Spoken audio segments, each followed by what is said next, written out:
पाक ने ना 100 घोड़े, मुल्ला अली कारी ने लिखा 100 घोड़े गौस पाक ने इकट्ठे खरीद लिए, खरीदे भी जरा अरबी नस्ल के। तर्जमा करा अज तक की बनता है इस गल का, यानी 1.25 करोड़ वाली पजारो तो भी 100। बड़ी मुश्किल में नहीं आ जाते देखने वाले। दसो मौलवी साहब का की काम है, इनियां गड्डियां कट्ठियां वो है गल।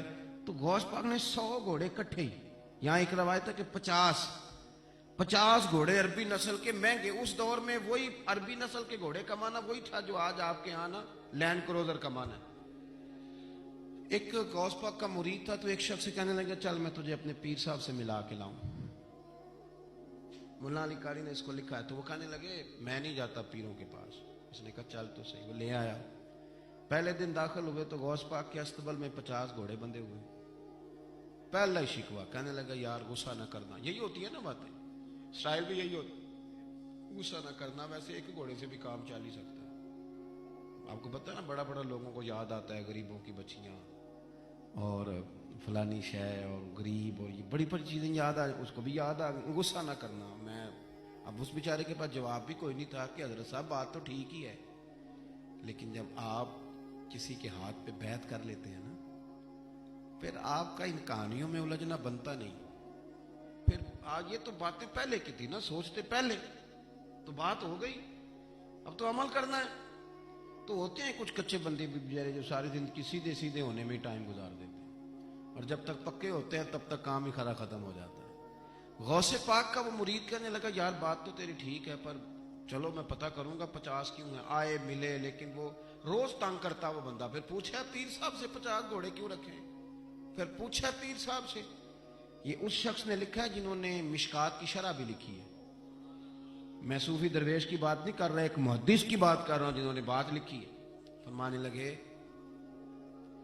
वही बंदा एतराज करने वाला बीमार हो गया, जिगर में कोई ऐसी तकलीफ हुई कि बगदाद के सबसे बड़े तबीब ने कहा कि तेरा इलाज सिर्फ एक सूरत में मुमकिन है कि अरबी नस्ल का घोड़ा हो, उसे ज़िबा करेंगे, उसका जिगर निकालेंगे, वो तुझे खिलाएंगे दवाई में, और 50 घोड़े होंगे तो ठीक होगा। अब मसला जब यहां तक पहुंच गया तो मरता क्या ना करता। फिर अपने उस संगी से कहने लगा चल पीर साहब के पास। उसने कहा मैं नहीं उठ जाना। उसने कहा नहीं तेरी मेहरबानी, तू कोई किसी और चीज पे बेहतर, अल्लाह का वास्ता। वो मानेंगे ही नहीं। उसने कहा पैर पकड़ूंगा, मैं मिन्नत करूंगा, मैं खुदा रसूल के वास्ते दूं, एक दफा चल वरना मर जाऊंगा।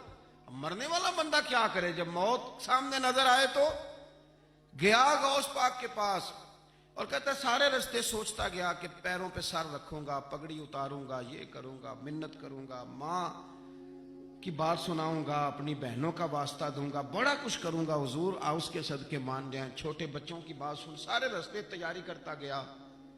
लेकिन जब गौसे पाक जिलानी की ड्योढ़ी में कदम रखा तो शेख अब्दुल कादिर जिलानी देख के मुस्कुराए। फरमाने लगे ओ यार तुझे बड़ा शिकवा था मेरे घोड़ों पे। असल में ना तो एक दिन मेरी गली से गुजर रहा था, मैंने तेरे माथे पे नजर डाली तो समझ आ गई तू बीमार हो जाएगा, और तेरा इलाज भी 50 घोड़ों से होगा। मैंने 50 क्या करने थे, मैंने तो तेरे लिए मंगा के रखे हुए। कुछ तो मजबूरियां रही होंगी, यूं ही कोई बेवफा नहीं होता। ओ खुदा के बंदे तेरे लिए रखे हैं, फरमाया चारा डालने की भी जरूरत नहीं, वो मेरे मुरीद ही डालेंगे। तू रोज आया कर, एक ले जाया कर, अपना इलाज करा। कहने लगा हुजूर मुरीद कर ले। फरमाने लगे जो इतने इम्तिहान लेके बैठ करे उसे नहीं किया करते, तो मुरीद ही है, तू ले जा खा। और अपना आज तक लोगों को बदगुमानियां होती हैं, और जो अमल करने वाले थे, अल्लाह वालों की बात मानने वाले थे, वो बात मान के दर्जात भी ले गए, और जो कहानियों में थे वो बेचारे आज तक कहानियों में हैं। अभी तक उनका अलजबरा और हिंदसा का रिजल्ट कोई नहीं आया। अभी तक यहाँ कहानियां। इन बुजुर्गों की तालीमात पर अमल करें। गौस पाक रदी अल्लाह ताला अन्हु की सारी जिंदगी पढ़ोगे तो जो चीज सबसे ज्यादा नजर आएगी वो अल्लाह के बंदों का प्यार है। गरीब से, मजबूर से, गुनाहगार से।